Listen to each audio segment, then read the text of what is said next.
No matter where your business is today or where you want to take it, you'll get there faster and more profitably with an operating system. Welcome to Team OS, your guide to starting, growing, and optimizing a real estate team. Here's your host, Ethan Butte. For insights into starting, growing, and optimizing a real estate team, we're talking with Justin Havre. A few fun facts before we get started. He recently moved his $4 billion real estate team to eXp Realty. Prior to that, they were the number one RE/MAX team in Canada and top 5 worldwide for several years running. And all along, they were also the number one team in Canada in contributions to the Children's Miracle Network. Finally, if you don't follow Justin on social media for his real estate and leadership insights, follow him to meet Yorkies Olive and Pepper. Thanks, Justin, for talking Team OS today. Hi, Ethan. Thank you so much for having me here today. I'm super excited and honored to be on your podcast. Tell us a little bit more about Olive and Pepper real quick. So Olive was my partner Carmen's dog for many, many years. And even when Carmen brought Olive home, at the time I used to have a 130-pound Rottweiler named Romeo, who was a big teddy bear and not scary at all. And, Carmen brought Olive home and I looked at this little tiny dog and I said, this is not a dog. It's so tiny, right?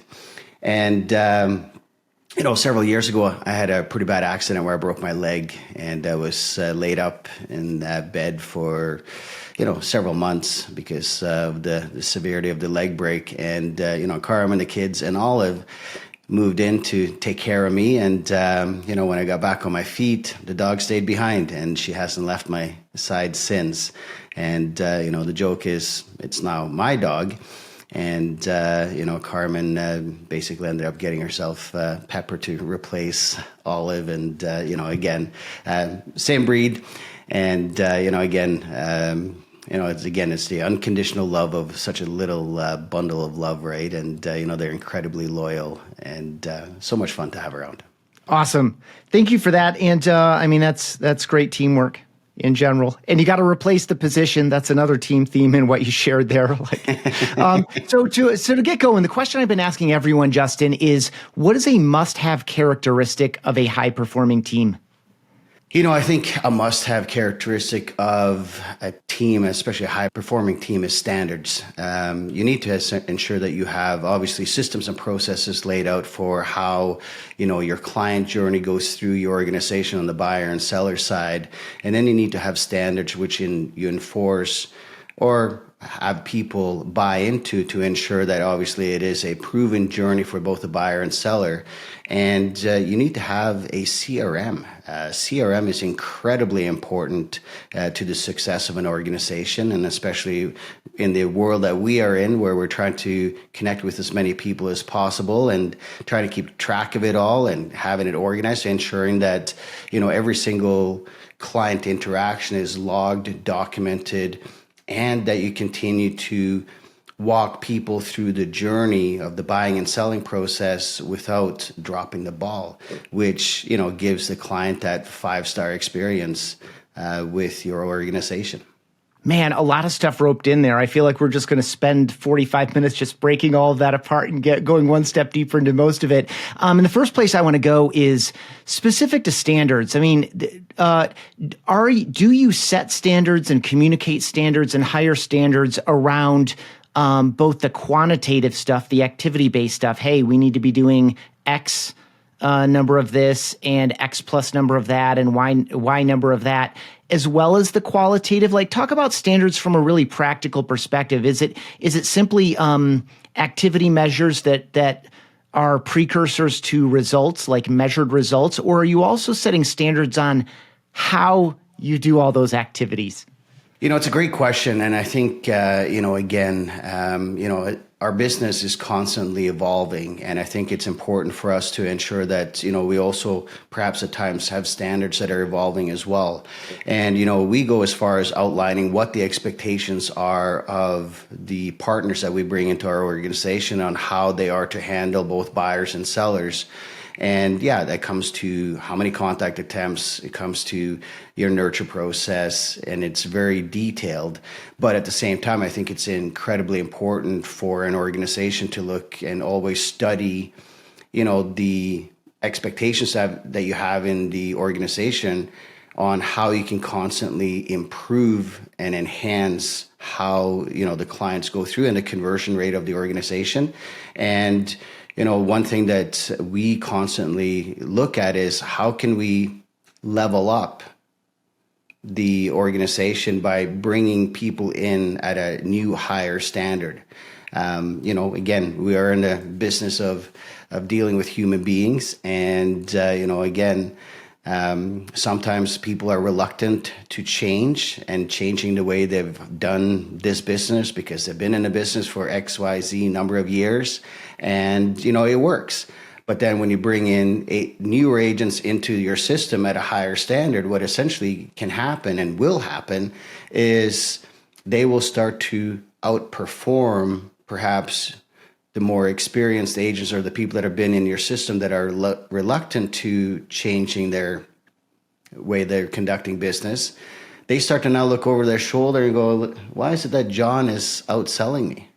Jon has only been here for, so long, but there's something to what they're doing because they're starting to outsell me. So then that's how you can get the more experienced agents that perhaps buy into a higher standard because they start to see that what the other people are doing is working, and all they will say is like, well, Ethan, I'm just working really hard and I'm just doing what you tell me to do. But you know what? I think it's for any team leader or anybody like that is running a business, whether you're a solo agent or a team leader, like I said, you should always be inspecting your processes and standards, and look at always meeting the consumer where they're at and what are the consumer expectations of a real estate agent in today's world. The one that's always top of my list is speed to lead, especially when you're looking at converting opportunities, whether you're generating them from, PPC, organic SEO, radio, TV, billboards, whatever it is. You want to make sure that you meet the consumer where they're at, and they're now expecting instant communication, and you need to make sure that speed to lead is critical. Do you have separate kind of cadences and processes? I assume that you do, but speak to any differences that you have. You just mentioned some of the different ways people come into your system and come into relationship with you and your team. Organic is obviously a bit different than pay-per-click, is obviously a lot different than radio, television, billboards, which I think all kind of work together to create this impression. How different are some of the follow-up activity sequences based on where these people come from?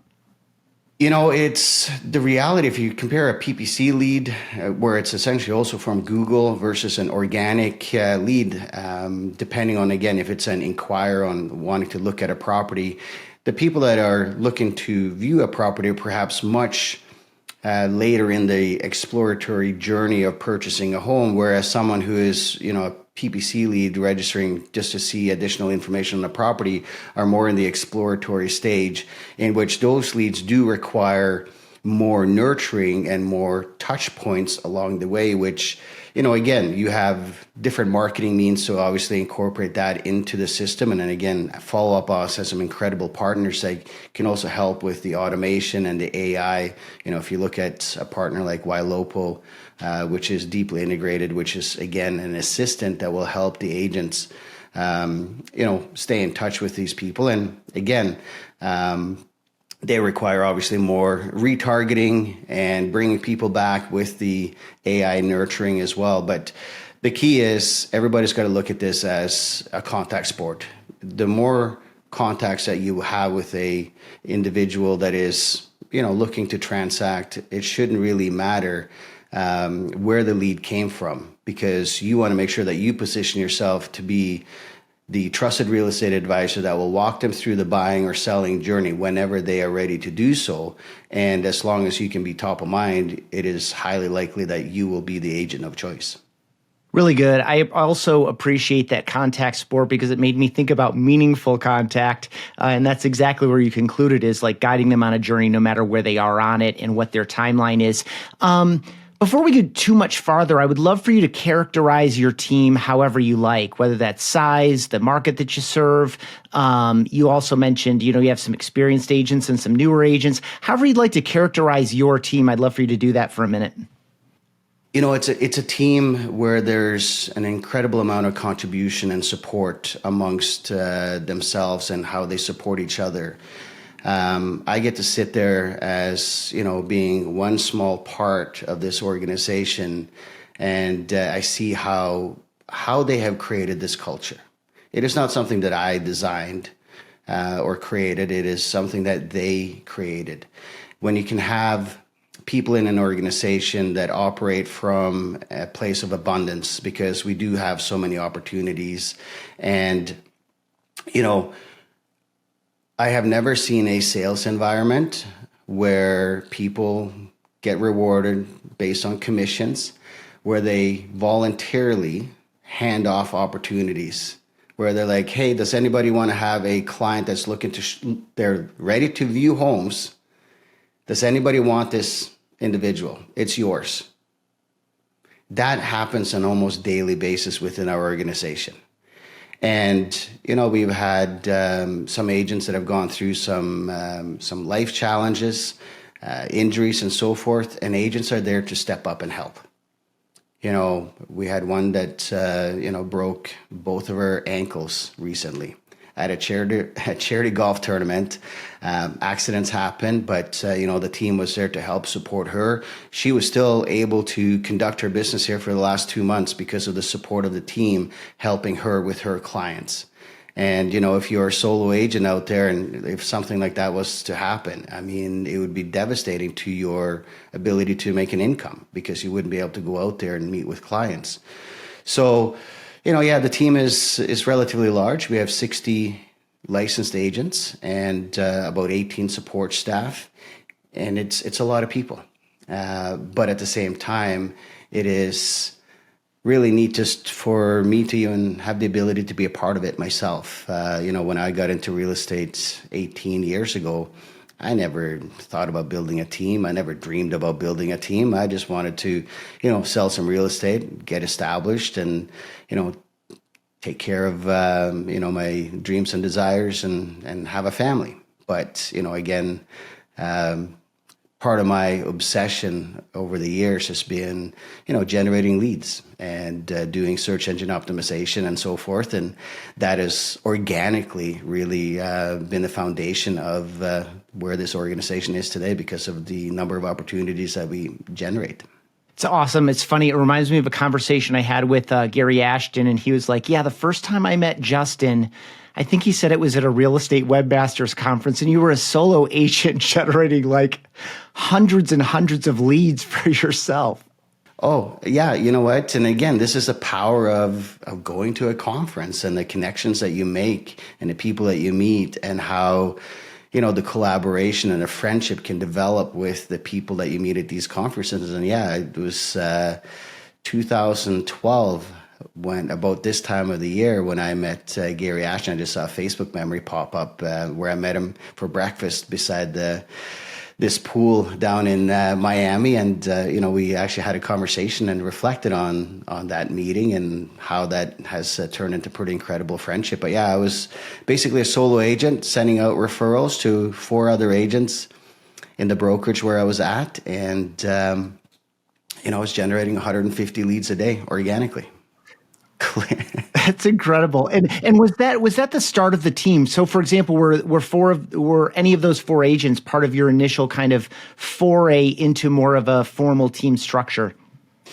Yeah, I guess it was, I was handing out. It was kind of a formal team structure at that time where I was told by my previous brokerage where I was at that I had to start a team, and that was January 1st, 2010, because I was operating as a sole agent, just collecting referrals. And they're like, no, you should be a team. You got to be a team. So that's how the team kind of got started. But I was operating, like with 4 agents and myself. I was actively selling And, there's still one of the people that was on my team back then is on the team today. And, we laugh sometimes about some of the things. I mean, there would be times where I'm like, I'm sorry, but I just put 55 leads on your plate. I know that you have a day full of showings at open houses. Just deal with them when you can deal with them. Nothing automated. It was a bit of a gong show, to be honest. So good.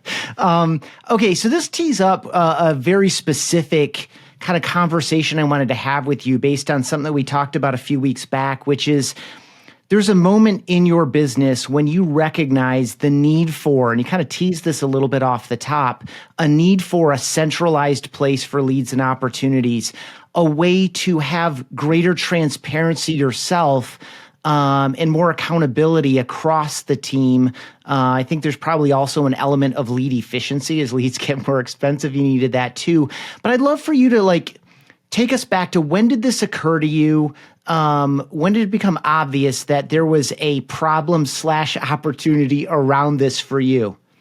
I think it's all part of the business journey of operating a business and obviously learning and growing. And, one of the things that, I've done to kind of build my business here was having multiple websites in the same marketplace. And what I used to have is, all these websites, every agent would have, the login to their profile on the back of each website. And there would be instances where agents would get the same lead essentially because they came on different websites. And I'm like, well, no, this is my lead. So that created some interesting conversations at times. And, we're like, well, the person who writes eats essentially, or whoever. The reality is whoever the client works with is or wants to work with is who would transact. But what essentially happened was I came to realize that, I didn't have a lot of accountability. And, I even had a time when I was doing all the radio advertising, which is, again, a huge expense. I would have all the calls going directly to the agent's cell phones.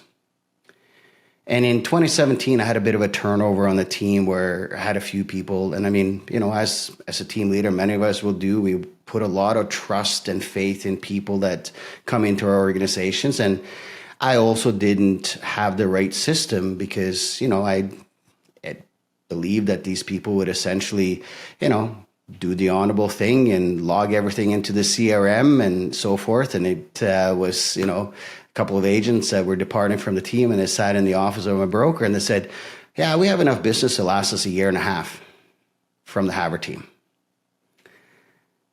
And I had no way to track a lot of that.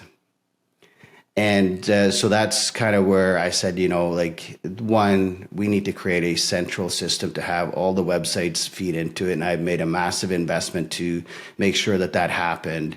And, the beautiful part about having a central place for all your CRM, it, one, simplifies everything for the agents. They don't have multiple CRMs to go in the back of. It's like, oh, where's Ethan again? Which website is he on?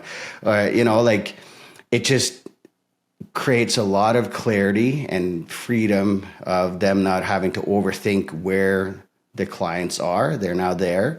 Now, with having these multiple lead sources, if they are already working with a client and that client happens to pop in from another lead source, guess what? That same agent gets notified and it goes back to them, right? So, and then at the same time, utilizing the dialer and the phone system, with us, what we did was we basically imported our phone number that we use for all of our advertising, now goes right into follow-up us. So every inbound call to the organization is logged and recorded. So from a tracking standpoint, which, I mean, a lot of our agents, they really love to have the ability to listen to the call when the consumer called in so they can get the tonality, get all the details before they call them back to go to the listing appointment. So, I think that it was the best business decision for myself. I wish I would have done it many years earlier, but everything happens at the right time when you're ready for it. And I think it's very important for all of us, whether you're a solo agent or you're looking to build a team, you gotta protect your investment. And we know that in order to survive in this business, you need to generate opportunities. And these opportunities, because you invest money to generate them, you need to make sure that you also have the best chances of get a big ROI on your investment. And that's by having that central database or CRM, making sure that you build it out so that it is there to help you grow your business and, again, create that great client experience with your organization.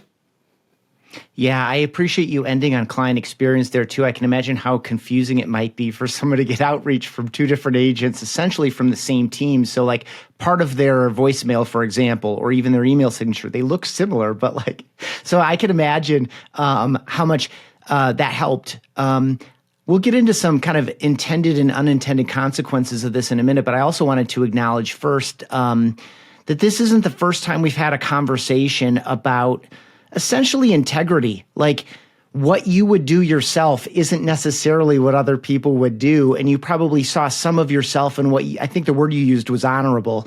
Like you would do the honorable thing. Why wouldn't everyone do the honorable thing? But unfortunately, that's just not the case. And I imagine that was probably not just an expensive, but also probably like a hurtful experience for you. Yeah, you know what? This is a very interesting topic, and it's very interesting. I think many team leaders can probably relate to this, or anybody that has made a substantial investment into generating opportunities to help grow the business of the partners in their organization. And the reality is that many people are going to depart from any team. People come onto a team for a reason, season, or a lifetime. And I think that, we always want to believe that everyone has integrity and everybody has good intentions. But it's fascinating to sit there and watch how people conduct themselves when there's an opportunity for personal gain. It's like, I know that lead came from Ethan. I know that Ethan invested into generating that opportunity to me. And I know that Ethan was introduced to me from the marketing of the team. And I know that I'm contractually obligated to pay a referral fee back to the team leader. And everybody will have to sit there and look in the mirror and go, what is the right thing to do here? And that is a classroom where a lot of people are sitting in, and not only from people that used to be on my team or any other team out there as well. And again, there are many people that are so incredibly honorable as well. So it's really interesting from a standpoint of seeing, again, many people and many of us may have had our parents say this as well, like money is the root of all evil. It's not, but it is definitely something that can make people, not act in an integral way. And, I think that everybody should really sit there and think about that if they are someone who is, considering leaving a team or building a team. Is like, how are you going to handle these situations? You got to, again, from a business standpoint, anyone that is operating a business, doesn't matter if it's in real estate or whatnot, you got to sit there and protect your business. Whatever that business model in, and you got to also ensure that is also the standards of that is also upheld even post departure. It is business 101, right? Just because we are in real estate doesn't mean that we shouldn't have integrity in our agreements. We deal with buyers and sellers and we're part of people's biggest financial transactions in most cases, and we deal with contracts. We got to make sure that we also uphold our own reputation, because we only have one reputation. Yeah, really well said. I feel like we might double back into kind of the human side of this because of a quote. I'm going to read a quote to you from yourself from from the first FubCon when you were on the stage. But I want to dwell here still in this kind of system scenario.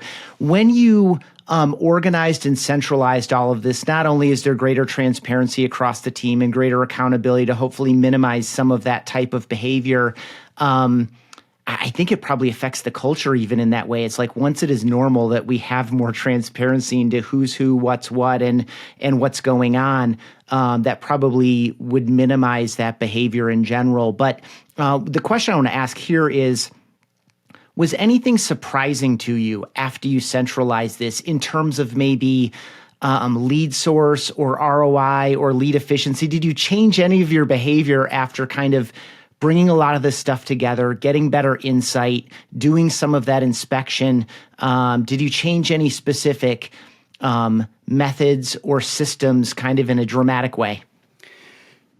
You know, this is something that we constantly look at as an organization. We're actually diving deeper and deeper into lead attribution. With the marketing team that I have now built, we can now go into each and every lead source that we have, and we can say, okay, leads from this website or this lead source spent X number of days on average in our system before they transacted.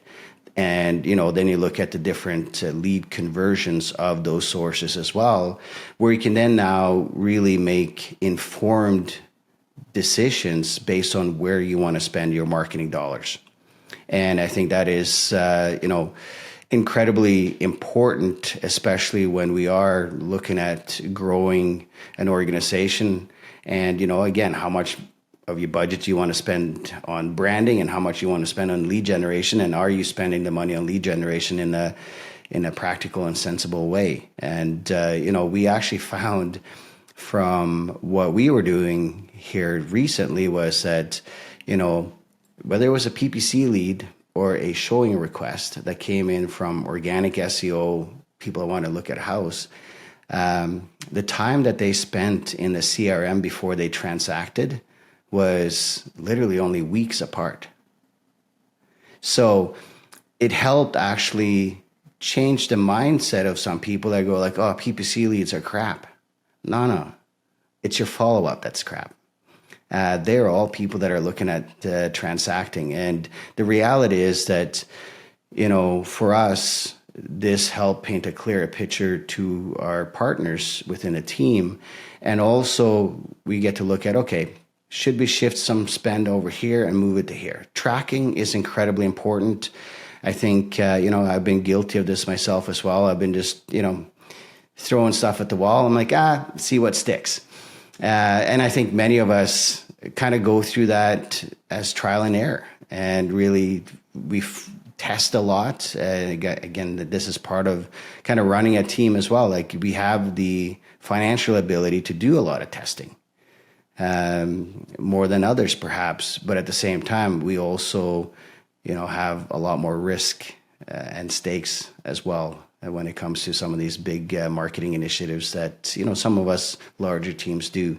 And again, we all value the talent and treasure and a partnership of all of our team members, because they're a huge contributor to the success of an organization in which, we're all invested in it. Yeah, I really appreciate that. It reminds me too of where you started off earlier too, this idea of intuition or gut, like PPC leads are garbage. No, they're not. My system is amazing. Why is this, new agent outperforming me? Just following the system and really relying on what's working from a measured perspective. It seems so obvious that I'll just generally refer to this as the centralization of opportunities and the transparency of opportunities. When that move happened, it seems so obviously beneficial to agents, especially the way that you described it. I don't need to log into 5 different systems now. I can just go into one. But you also mentioned, for example, call recording, and some people like it. Was there any surprising pushback in this move from agents who were maybe fixed in the way things were? Oh, well, again, whenever you make changes, people are always,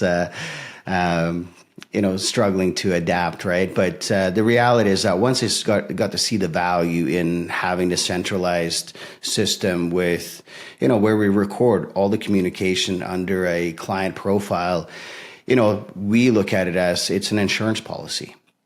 First and foremost, because, if there's ever anything that goes sideways, we have the ability to go back in and inspect. We have instances where, someone purchased a property and, they had waived all the conditions, just waiting for closing. And then they contact us and say, yeah, you know what, I'm not closing. I wasn't comfortable with the home inspection. And we can go back, okay, there was 804 text messages back and forth on this date and this time. You said, home inspection looks great. Let's waive conditions and move forward. Oh, yeah, I said that. Again, that then ensured. There was obviously in this scenario, there were other things that were impacting this conversation because someone had bought a property without the consent of their partner. So, but again, these things can happen. We're dealing with human beings. We are walking alongside them when they're, making biggest purchase of their lives. And there are emotions that are attached to that. And people are usually sitting in fear, doubt. Am I making the right decision here now for me and my family? Oh my God, I'm going into so much debt. Is my job secure? But having everything centralized, it does become, again, that insurance policy. If you ever have, an instance with your broker or complaint or anything like that, it also allows you to go back and, review all the communication. Is that then now a teaching and learning opportunity for the organization to, again, get better, right?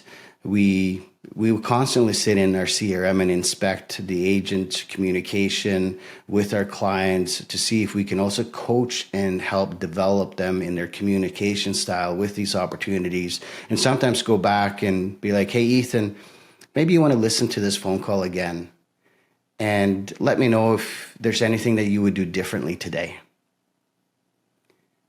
And perhaps we go, hey, Ethan, you may want to reach out to this client again. They said that they have a house to sell. Explore that further, right? So by doing exercises like this on a daily basis, not only are we helping the agent catch these opportunities that may have slipped through the fingers, but we're also getting them to build and develop their skill set. And I think it's incredibly important that, in this business, we need to learn to listen more and really pick up on some of the cues that people open up and share with us, because a lot of times agent can just be like singularly focused on, I just need the sale.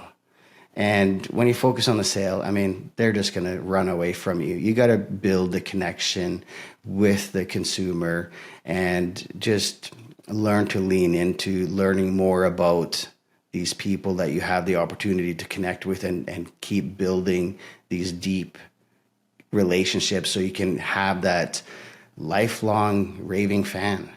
There's many clients that we have worked with over the years that have transacted with us, 6 to 10 times.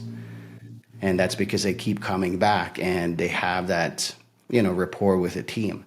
So I think it's all about creating those experiences and the connections, and, the CRM is good for that. And another thing that we have been doing as well is, we will play a recording of a call at a team meeting or a coaching session. And it becomes a coachable moment for everybody in the organization. And, the first time we did that, the look of fear on everybody was definitely in their eyes. And it's like, oh, please don't pick any of my calls. But, again, it was a very powerful experience for them the first time, because it taught them, like, okay, you know what? Like, one, this is a safe space. And we're here to support each other and for all of us to get better.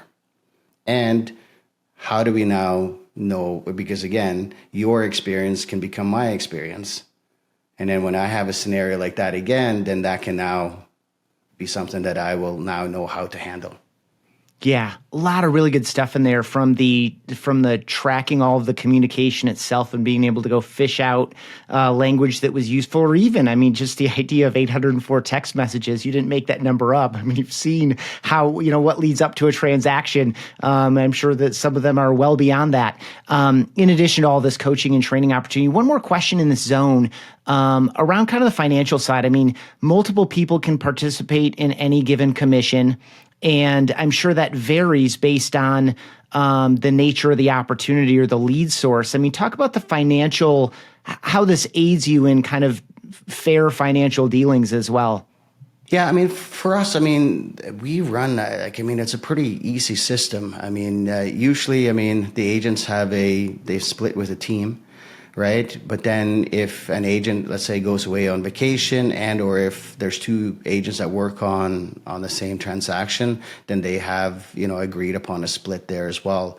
So really, there's not 4 or 5 people that are involved in our splits at all. It's pretty simple in that aspect.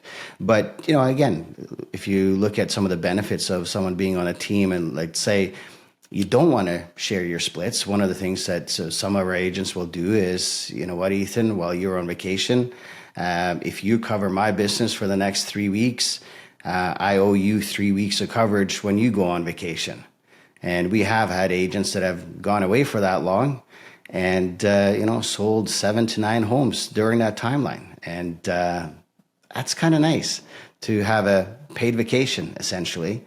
I can't say that I've experienced having that much time off myself, but, again, I think it's pretty amazing when you have team members that have had the opportunity and the ability to do that, knowing that, their business is taken care of. It's taken care of by another agent that follows the exact same processes in which you do, and everything is logged and documented. So if you do go away, you can jump right back in, you see all the communication and so forth. And at the same time, again, depending on how the splits are within the organization, that's another thing that I will say, for those who are listening is make sure that your agents have these conversations prior to doing any business and document it in an email.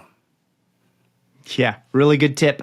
I want to give you that quote from the first FubCon, which is over a year ago now. It was from your stage presentation. If there's one thing that would be the most powerful lever you can pull in your business, it's the way you develop your people. We're all here in the business of human development. Now, he teased this a little bit before, but I'd love for you to kind of like lay into that idea. Like, when did this occur to you?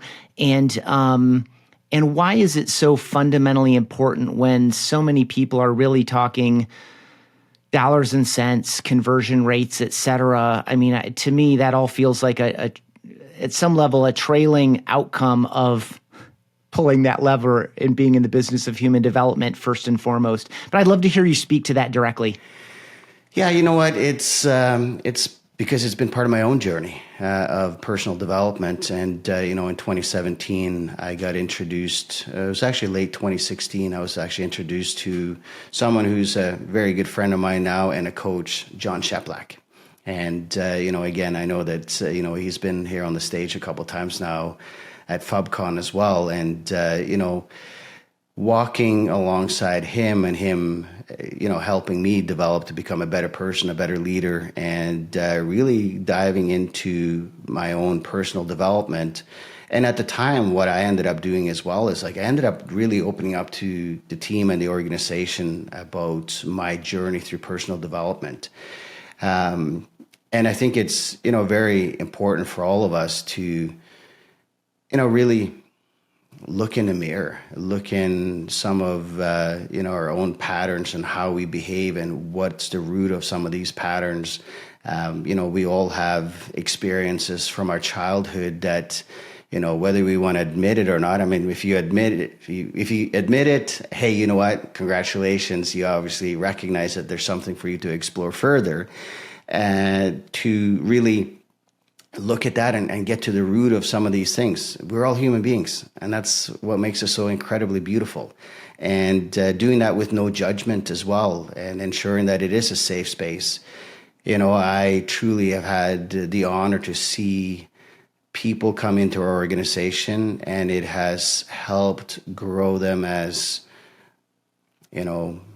wives, mothers, fathers, husbands, men and women, and how many of them have really grown with confidence, skill set. It's something that I just, again, I'm just humbled by being able to be a part of that and seeing how these people have really grown as people, and whether they got inspired by something that happened within the organization, by seeing other people growing or being open and vulnerable. I think when people share some of the trauma and the experiences that they have had in their lives, there are many people that can actually connect and may have had experiences just like them. And I think just accepting people for who they are, and also giving them that support where, hey, you know what? It's okay to not be okay. It's okay to talk about some of these uncomfortable things in a safe environment. And, the reality is that if there's something that's going on in your personal life, it is highly likely that it will show up in your work, right? It's so interconnected.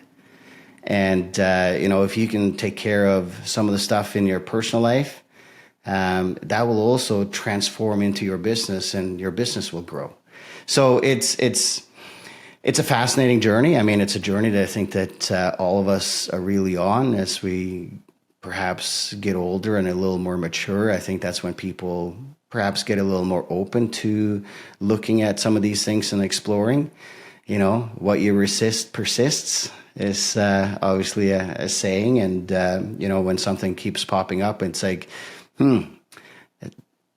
I seem to be the common denominator in this problem, and I may have been in a similar situation before. What is this here to teach me about me? What is this here to teach me about me? And then really diving into that with curiosity and looking within. It's not fun work. It's hard work, right? It's not a quick fix by any shape, way, or form. And I think that, for all of us who aspire to become a better person today than we were yesterday, I think it's a journey that everybody should really look at whenever they are ready at doing it. And we live in such an incredibly complex world right now with social media, where we see perhaps a snapshot of a perfect photo that has been enhanced, and then we go into that comparison mode, and it's so hard not to go into a rabbit hole around that. And oh my God, they must have such an incredible life. This night, no, you know what? Come on, everybody has struggles. Everybody has their challenges. Some hide it more than others. And the one thing that I'll share openly as well, in 2007, I'd only been not 2007, 2009. See, it's been so long now. I went through a divorce myself. And, that was a very painful experience for me. And I associated a lot of that pain with, the ex-wife leaving, essentially. And, there were certain complexities to that with some of the struggles that she was going through. And we tried to obviously support that. But it was, initially met with, I don't have a problem. And she walked out. And, I actually put on a mask, a work. I dove into my work. This is all I have left. And I went 5 years without a 1 week vacation. And, I was essentially, I put on the mask and I hid in my work versus doing that personal development. And the reality, what I discovered, and I'm being open about this right now, is nothing to do with, the pain that I experienced. Sure, obviously the failure of a marriage is something that of those of us who go through that, we obviously have somewhat of a personal responsibility for why it failed. And, some of us may have, again, associate some pain with that. But my pain didn't come from that. It was, pain from my childhood. Abandonment is perhaps something that many of us have challenges with as an adult, and that usually stems from the childhood. And once I kind of got into the root of my own crap, that also freed me, right? And it's incredibly freeing to kind of dive into this personal development. And, then circling back to the team, I believe that, if I can have the ability to have a positive impact on a person's life, whether it's personal or professionally, that can help impact their lives, their families, and so forth. For me, that is now what I measure as success. The transactions, the dollars, the recognition. I mean, it's a testament to the team and the teamwork that goes into it. But all the awards that I have, they sit in my garage up in the rafters. They're, I may have even thrown some out in the recycling bin because they were glass. It's all about, if I can have an impact on perhaps an agent that comes into the business, comes on the team, experienced agent that comes onto the team, help have an impact on how they develop. If they depart from the team, I know that I can say with confidence that I have had an impact on building a foundation for their real estate career, because I know that what we teach and how we develop agents, we do it the right way, we do it with integrity, and they have foundational skills that they will have the ability to carry on with a very successful real estate career. And I'm proud of that. And it's something that I'm incredibly passionate about continuing on with, and it's about impacting people.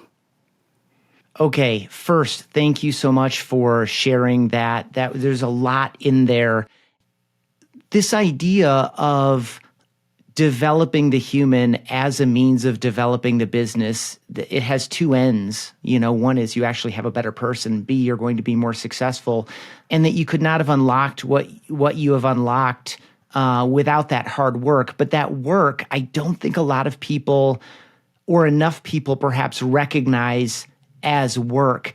When did what turned you on to the idea that this is work to do, that this is valuable work to do, not just to, alleviate some of my pain or to satisfy some of my needs or my thoughts or some of this deeper. When did you give yourself permission to invest time and money into this as work that would be better, not just for you, but also for the business?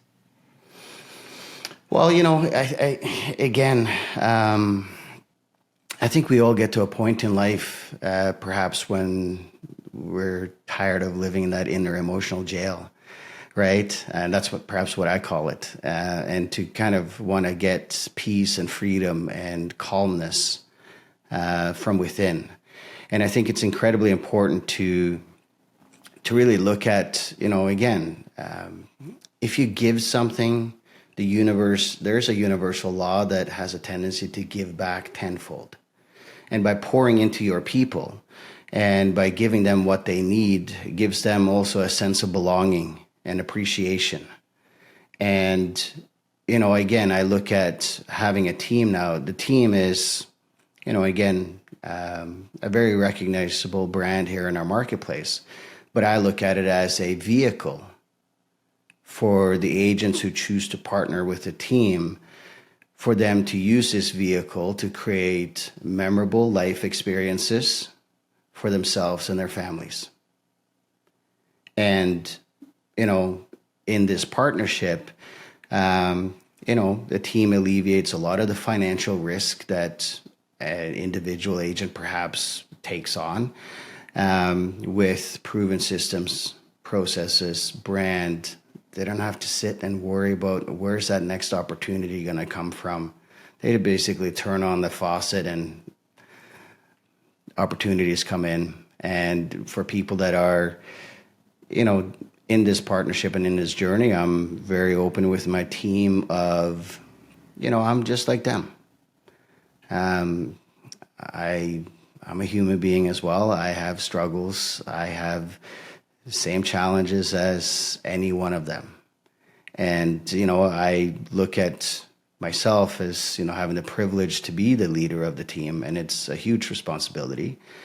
And I'm also committed to constantly help develop them and myself as, again, real estate is a byproduct of what we get to do, right? That's the fun part, interacting, going looking at houses. Yeah, you know what? We're all going to have ups and downs, whether it's in business and personal. And, this is part of this journey of life.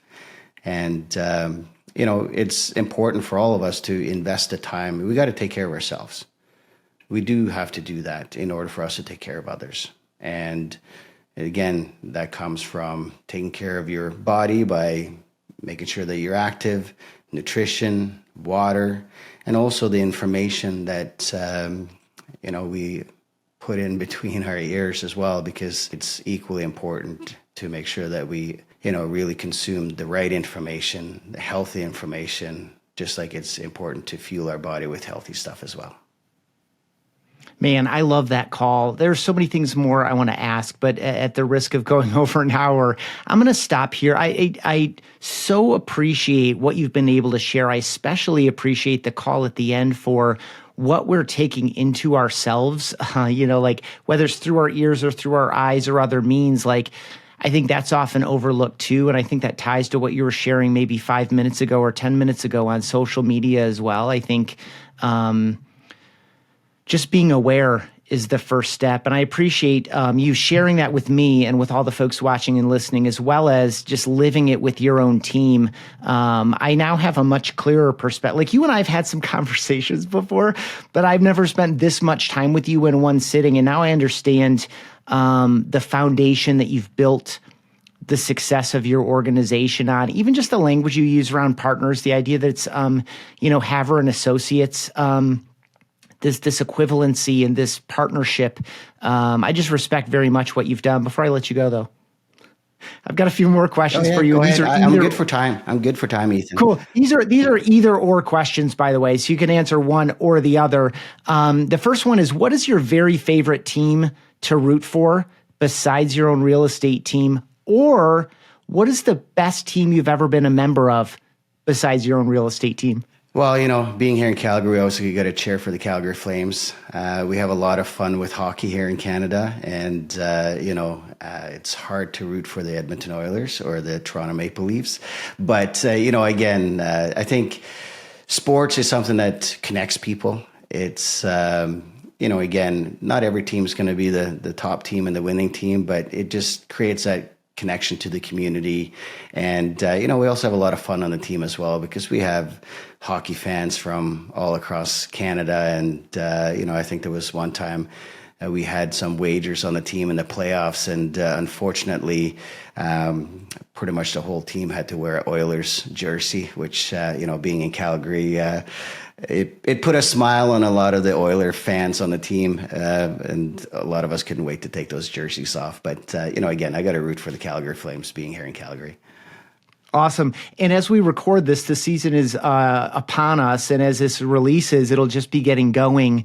I feel like we have a good season ahead there. Yeah, well, you know what? The last year wasn't the greatest. We've obviously lost a couple of great players as well, in Gaudreau and Tkachuk. Everybody got to see what kind of a player Tkachuk was for Florida their last year. And, we had some turnover in coaches and a lot of internal turmoil, speaking about teams. But at the end of the day, I think, they're all making the right strides, and it's a new season, and they have a lot of talented players who want to be here, and, they will obviously attack the season like a new season, a fresh start, and we'll see where it goes. Yeah, thank you for that. I feel like that's one of the challenges. We both just saw Tim Grover at FubCon, and I feel like that's one of the challenges that's distinct between a sports organization and, for example, your real estate team in particular, is that, the season starts and ends. The games are very well defined. The schedule is laid out. There's a clock. There are rules that most people operate by most of the time. There are consequences for violating the rules. There are people who officiate actively on a regular basis. Like, it's just so clearly defined. And there really is no off season for us. Although, again, you gave several great examples throughout this conversation of ways the team can support people when they do need to create an off period for themselves. Kind of a sillier, more fun pair. What is one of your most frivolous purchases, Justin? Or what is a cheapskate habit that you hold on to, even though you probably don't need to? You know, I got a few of them, but I gotta pick the right one here, or I guess. You know what? There was a time that I bought an R8. I actually had an R8 on my vision board, and I bought it, and I thought that was going to be the greatest thing. You know what? The one thing that I didn't like about it was the attention that I got driving it. Sure, it was a car that sounded incredible with that V10 engine, but I got rid of that car, and I'm like, nah, that's not my cup of tea at all. I like to kind of hide a little bit more and blend in. So Audi R8. Nice. How long did you have it before you were like, I don't, this was a bad decision for me? I think it was, within a few months, it kind of wore off, and I think I sold it after a year-ish. But yeah, no, you know what? Again, now I'm a one car kind of a guy, and SUV, and that's all I need. That's plenty. Awesome. What are some of the ways that you keep learning, growing, and developing, or what are some of the ways that you really prefer resting, relaxing, and recharging? You know what? I could answer actually both of those. Cool. The way I learn and develop is obviously going to a lot of conferences, going to FubCon, collaborating with other industry members across North America. I collaborate on a pretty much daily basis with my friends Gary Ashton and Chris Lindahl, where I get to learn from them. And, again, it's a pretty special friendship that we have. But, attending conferences, then also listening to podcasts, webinars, YouTube, again, information. There may be one thing that you learn from someone, maybe it's one quote that you can apply to your business. You're like, I get it now. I think, another thing that is incredibly important for me is taking time to unwind. Again, I think the stresses that we all have in this business, whether you're an individual agent or a team leader, it's high pressure, high stakes. And I think one of the things that I've recognized more and more is I need to take care of myself. And that is making sure that I have boundaries in and around, taking some time off, unwind, recharge, physical fitness, meditation, sauna, do all of these things just to make sure that I, get a good night's sleep, having a routine bedtime. I have no problems going to bed early. It's going to sleep for me is the time when I kind of reset my energy system and get ready for the next day. So having a really disciplined bedtime routine is non-negotiable. If you see me at conferences, and you won't see me out late, I'm Batman. I go to bed. Yeah. That's awesome. Yeah, me too. I've really come around to going to bed what most people would regard as early. But it just sets everything up so much better. And frankly, I come to look forward to that time of day. I mean, I don't feel like I'm giving up on the day. I feel like I'm now making my next investment of my day, and it happens to be the last one of the day, and I'll wake up and do it again the next day. Yeah. You know what? I find that it's more about waking up feeling good and feeling rested. Yeah. Getting older. Yay. You will also not see me out late at a conference either. This has been awesome, Justin. I so appreciate you spending this time and sharing all of this with me and all the folks who choose to watch and listen. I also love listening to podcasts as well. And I'm like you in, I don't try to memorize all of the things people say, but if I can pull 2 or 3 things out of a conversation, it was worth it. And I know that folks, different people will pull different things out of this episode and the ones adjacent to it as well. And so I appreciate you being part of what we're doing here on this show. And before I let you go, if anyone's made it this long, I assume they also enjoy you and the time that we spent together. Where can they go to connect with you or learn more about you or learn more about your team? You know what? They can connect with me on social media. Justin Havre, Instagram, TikTok, Facebook, all that stuff. Justin Havre Team is our team pages. And make sure they do that. You can visit our websites, justinhavre.com and even calgary.com for that matter. So it's hard not to find me, I guess. But I'd love to connect with any of the followers of this show. Obviously, thank you for everything that you and Follow Up Boss do. You guys are building an incredible product, first and foremost, and community where there's a lot of collaboration on how we all can utilize and help enhance Follow Up Boss grow, but also our businesses. And it's, again, something that is suitable for every real estate agent or team, but I also know of companies and organizations outside of real estate that use Follow Up Boss as well. So it's not just solely focused on real estate.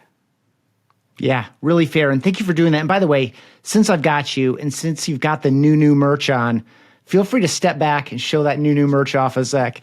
So, Team OS, there you go. Nice. Well done. Appreciate you, man. Okay. Thank you, Ethan. This was really good. And we could have talked for another couple hours here on a lot of these things. So if you want to do it again, I'm here, and we're working on some pretty exciting stuff within the team as well. I'm actually just taking possession or occupancy of a new space for the team tomorrow morning. I announced it to the team yesterday, so I've kind of been keeping this a secret. It's probably like the worst kept secret in town because tradespeople that were working on the space and or the furniture place, they're like, I'm furnishing Justin Havre's place. And then people are like, he has a space? It got out there pretty quick, but I guess that's part of having a big brand in the marketplace where, that's awesome. Congratulations. Yeah, so it's going to be exciting. And you know what?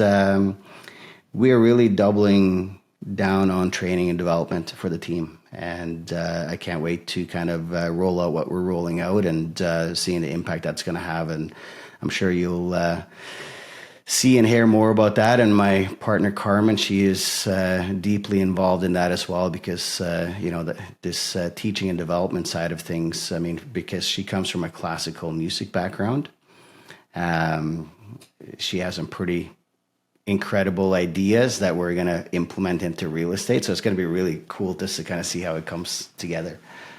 That's awesome. By the way, that was just a great content tease for things we need to talk about on a future episode. Yeah. No. Cool. Awesome. Good luck in launching that stuff, and I can't wait to see how it goes. Okay. Thanks, Ethan. Appreciate your time. Thank you. Thanks for checking out this episode of Team OS. For email exclusive insights every week, sign up at realestateteamos.com.